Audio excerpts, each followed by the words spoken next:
All right. Hello, everybody. This is the NBA Tournament Strategy Show, where typically, if it's during the midweek, we do a quick look back at yesterday's slate, see how that went, and then we walk through this slate, go game by game. Just kind of like some craft theory, plays that we like, guys that we might want to go a little bit lower on than the field. And then later today on the pre-lock show, that will be at 5:30 p.m. Eastern Time. That's when we get to the good stuff. We work on the implementation of what we will be doing on this slate. We'll talk about leverage plays, guys that we're capping exposure to, et cetera, et cetera, et cetera. But to be able to watch that pre-lock show, you have to click the link in the description and be a VIP member with DFS Army. And so, yeah, go from there. Feel free to use the promo code BOB for a 10% discount for that stuff. So now that we're done with that, good to see everyone. Cody, I agree. Let's get this money. This was a good weekend. NFL went well somehow. I honestly don't know how NFL went well, but it did. NBA went well this weekend. I don't play a lot on the weekend when it comes to NBA. I usually play like MMA if that's going on, or NFL. So that's what I did this weekend. But NBA DFS Army crushed even without me. Hopefully we keep it going. And so a lot of good stuff just all around. Thomas, always good to see you, man. Cedric, same. Dave said, hit the like button.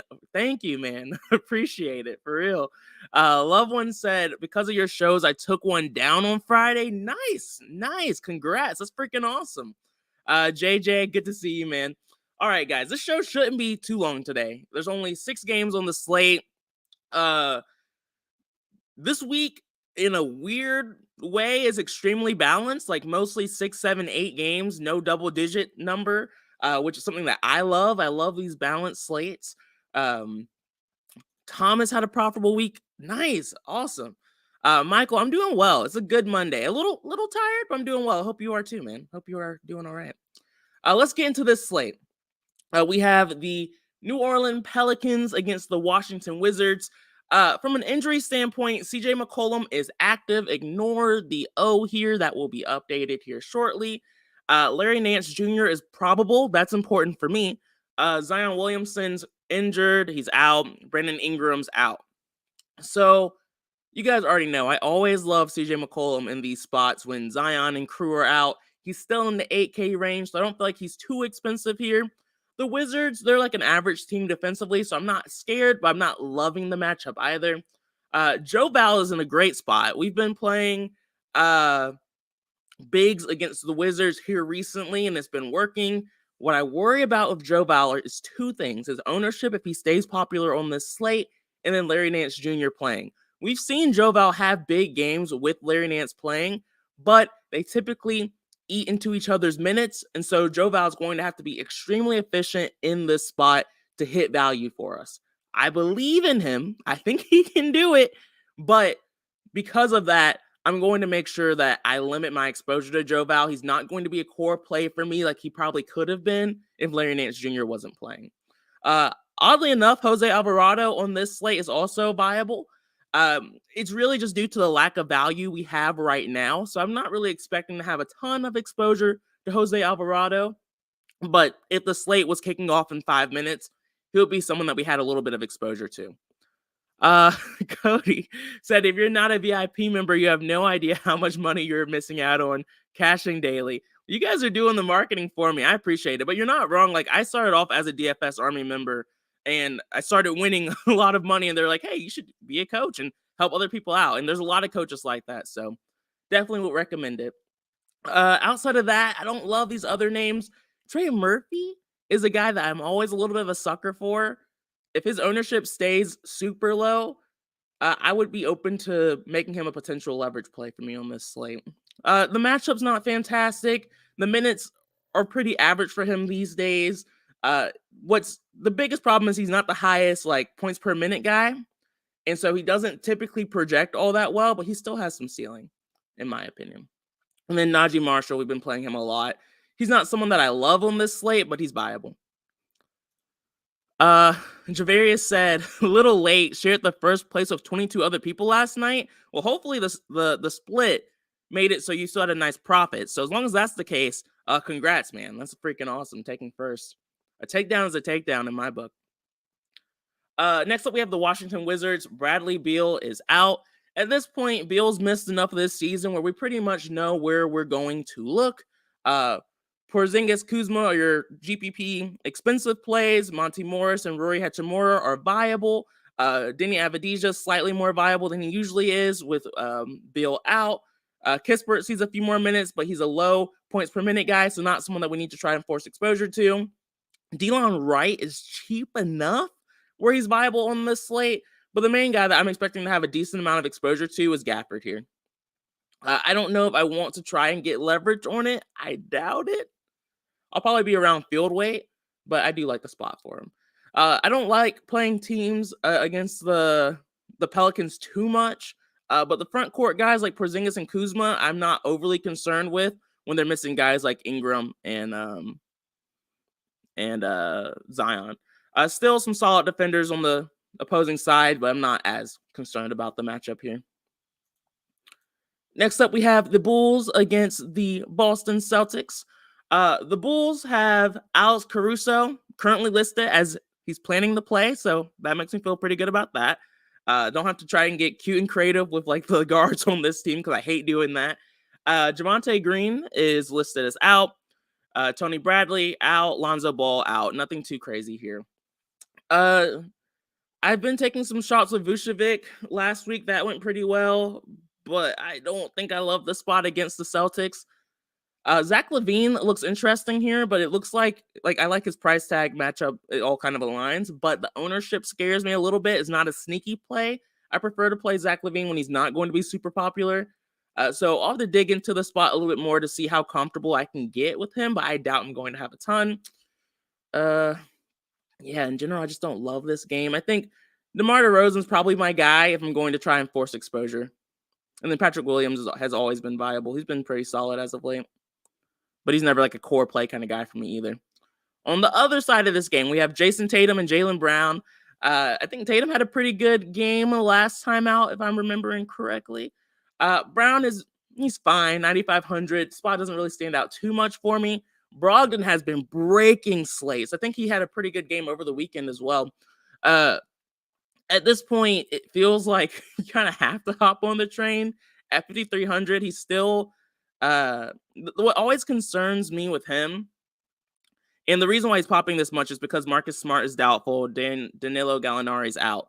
And so everyone's expecting Smart to be out, and Malcolm Brogdon's been in great form in these situations. And so if that's the case, I'm going to hop right back on the train here. What's interesting to me is potentially taking a shot, potential leverage play on Derek White or Jaylen Brown.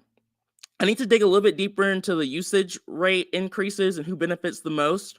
With Smart out, that's not Brogdon. But they're on my radar for sure. Brown and White. We'll talk about it more on the pre-lock show. And then Grant Williams, he's benefited in some of these situations with Smart out as well. He's projecting well. A lot of things looking good for him. A spot that I want to look at a little bit closer personally before I feel good about it. But the DS likes him, so I'm not going to overly question it.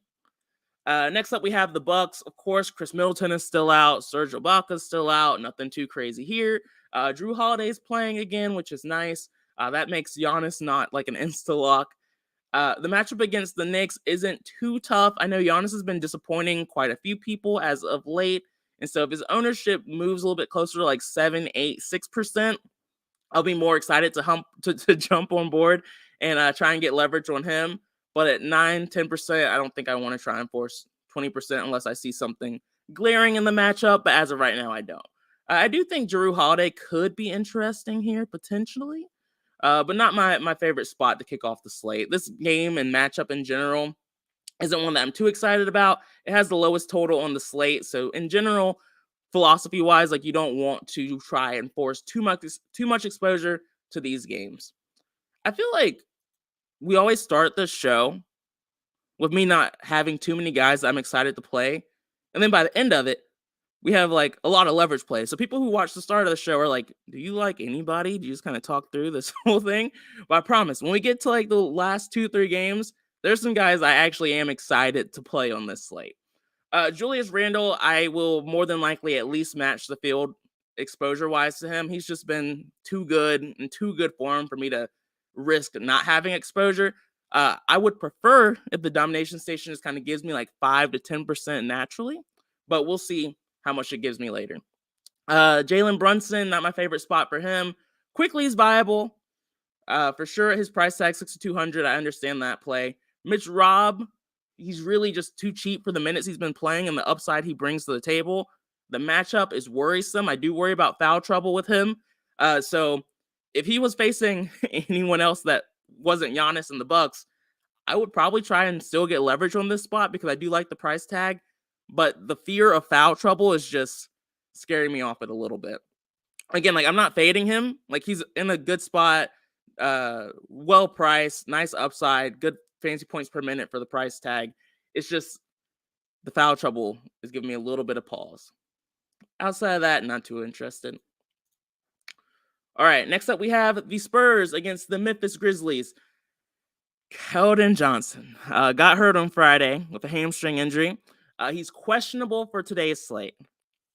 That's a little worrisome for me because you guys know I hate playing these Spurs guys. Like I'm sick and tired of doing it. But of course, if Keldon Johnson's out, then your guys like Trey Jones, Jeremy Sachan sees a nice boost. Now, if Keldon Johnson ends up missing this game, that's Keldon Johnson and Devin Vassell out.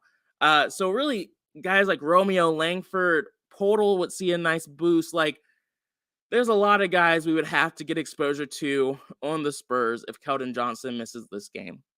More than likely, I would love, and of course, like Josh Richardson, those guys, like the names we would be playing on this slate would be so ugly and disgusting, but we would have to do it.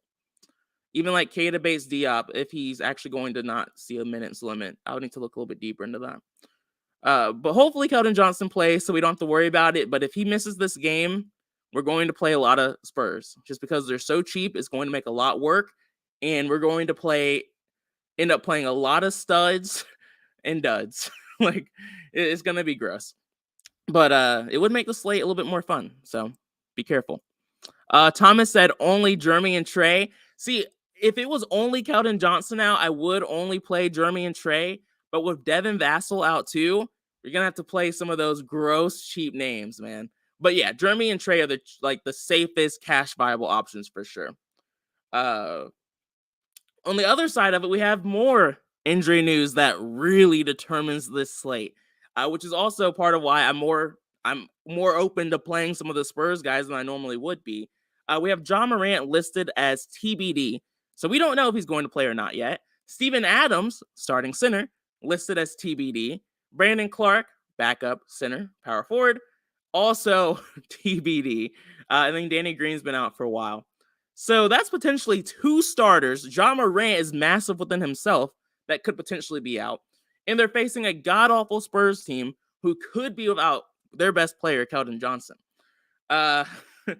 If some of these guys miss, I'm already interested in Jaren Jackson Jr. If Ja or Steven Adams or Brandon Clark end up being out, Jaren Jackson Jr. is going to be a leverage play for me on this slate, and I'm not even going to second guess it. Of course, if Clark's out, Adams a better play. If Adams is out, Clark's a better play, vice versa. I think the guy who would also see a nice boost is your guy Tillman and Aldama if Clark ends up missing time. Adams too. So a lot of interesting, viable plays on this slate. And I don't even have to talk about it. If John Morant's out, then Bane, Brooks see a nice boost as well. Tyus Jones becomes the super chalk on this slate. So there's a lot of fun, potentially interesting spots that could make or break this slate for us.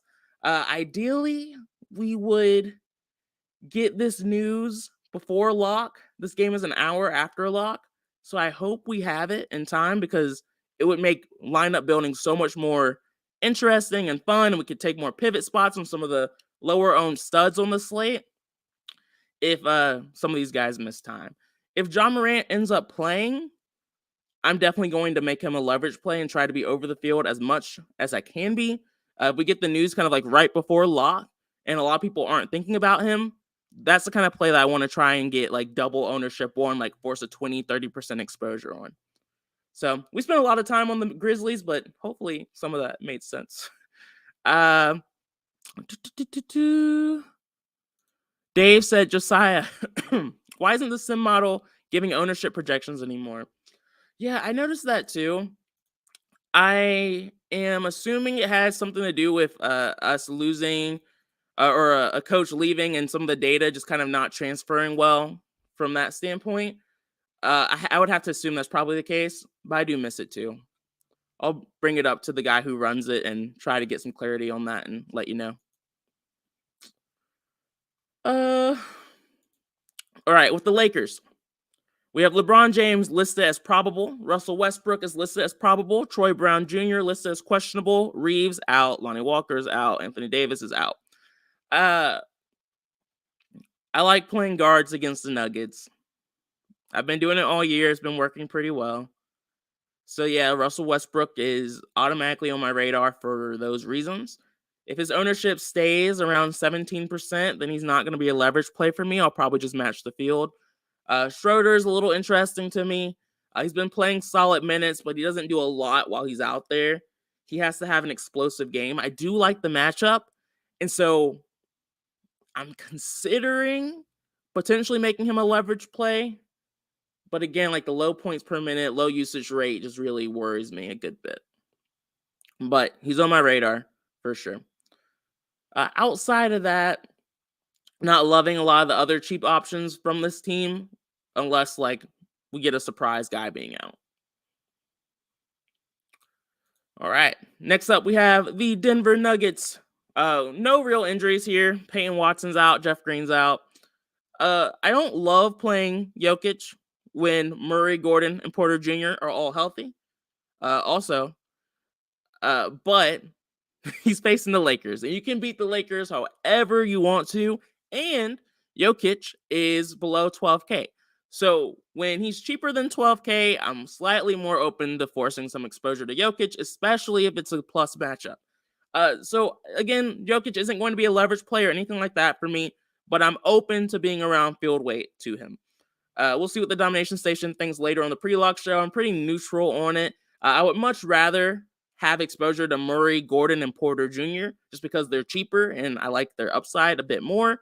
Like I said, when they are fully healthy. I don't love playing Jokic when they're all healthy. So I try to make sure I'm not putting out the message of fade Jokic, because that's just not a smart way of playing. But I'm also not trying to like gain leverage on a guy who typically has some of his biggest games of the ceiling when one of these guys are missing. Kaboom said, long time no see, fellas. Wagwan, missed this for real. Yeah, man, it's good to be back. The weekend is a nice break for me to just kind of like decompress and focus on my own DFS stuff because, sometimes when people question, and I like the questions, but sometimes like when you are doing something, you feel good about it and someone questions it, you start to question it. And it's good to kind of have that dialogue and feedback, but it's also nice to have a break from it on occasion. So love the breaks a little bit here and there. Next up, we have the Orlando Magic against the Sacramento Kings. Magic, they have Bobo out, Okiki's out, Jonathan Isaac's out. None of that really matters because these guys have been priced appropriately based on their injury news and suspension news for a while now. So the matchup against the Kings is a nice one. It's one that we can look to attack. Paolo Banchero, if he stays around low ownership, single-digit ownership, will be a leverage play for me on this slate. I've been pretty hit or miss when it comes to Banchero, so if you wanted to fade a play of mine today, it might be that one. The spot for Fultz looks like he's going to garner a little bit of ownership today. I'm kind of on the fence about it as of right now. Let's see what the sim model thinks. We usually only do this on the pre-lock show, but I'm curious. So for those of you that don't know, this is a sim model. It runs through multiple simulations of the game, and it shows you, and I utilize this to try and find upside on low-owned players. So for me, anyone who has a percentage in this 8x range, that means in some world, in some sim variation, this guy was able to hit 8x his value. That automatically puts guys on my radar. Of course, the more expensive a guy is, it's harder for him to get to 8x this value. The cheaper a guy is, the easier it is. So with that same mindset, you having any kind of percentage and you're more expensive puts you on my radar, and I value that more than the percentages like a 0.4% on a Terrence Ross. Hopefully that makes sense. If it doesn't, I'm sorry. Sim-Model likes Fultz and Anthony a good bit. All right, logical. Has a little bit of interest in like Maurice Wagner's, Franz Wagner. It likes Paolo Banchero a little bit. One thing that I like to do as well, not just looking at it team by team, but also just kind of looking at it from like a slate-wide perspective, is like, okay, Paolo Banchero, 0.3% chance to hit 8x value today. He was 8,300, 8,200. And it looks like that's pretty much close to on par for the guys in this range. Like Kyle Kuzma has like a 0.3% chance. Paolo, Jalen Brunson a little bit higher. Vucevic a little bit higher. CJ McCollum is lower for this range. De'Aaron Fox has a little bit of upside too. So when I look at it from that standpoint, the ownership on the other guys in that range. So like, let's look. It's Kuzma, Brunson. Kuzma, double-digit ownership. Brunson, double-digit ownership. Paolo, single-digit ownership. And so seeing stuff like that is kind of what is one of the many pieces that kind of lead to my overall conclusion of, okay, decent upside. The other guys who have the same upside are higher owned. You're lower owned. You're too low owned. Leverage play. Kind of how I get there. Fultz, Cole Anthony, hopefully, more than likely, hope to get some natural exposure to them and go from there. I really don't want to try and force exposure, but we'll see what we have to do on the pre-lock show. Last game on the slate, we have Malik Monk listed as TBD. That's big. That is big because Monk is a streaky shooter. He has 21 minutes. He takes up a good chunk of usage. He's a solid points per minute guy. He's pretty active from the offensive standpoint. If he ends up missing time, it's a boost to guys like Hoyter. It's a boost even to guys like Fox and Murray, just because they're out there with him and they see an increase in usage rate. I'll need to dig a little bit deeper to figure out exactly where I want to go. But if Monk misses time tonight, there's definitely some ways we can get different here. The ownership on the more expensive guys here makes sense. It's a nice matchup against the Orlando Magic. I am trying to decide between Sabonis and Fox right now. You don't have to pick or choose one or the other. I'll more than likely have exposure to both, but I'm trying to pick one that I want to be over the field on. As of right now, gun to head, it's Fox. I've been on the Fox train for a little while now, so I'm kind of leaning towards that. So we'll see. Green Tongue Man said Monk is not on the injury list. Man, I use Underdog's website for news information. They're the best out there. I don't use DraftKings for news. They're a little late sometimes. So that's where I use. If they're wrong, they're wrong, but they've never treated me wrong so far. So that's what I utilize. Outside of that, that's pretty much how I'm thinking through the slate as of right now. Of course, on the pre-lock show, we'll go through actual leverage plays and the core plays and all that fun stuff. But for now, that's where I'm at. Look forward to seeing you guys later today on the pre-lock show, 5:30 p.m. Eastern time for those of you that forgot. Peace out. Good luck. Enjoy the rest of your day, guys. See you later.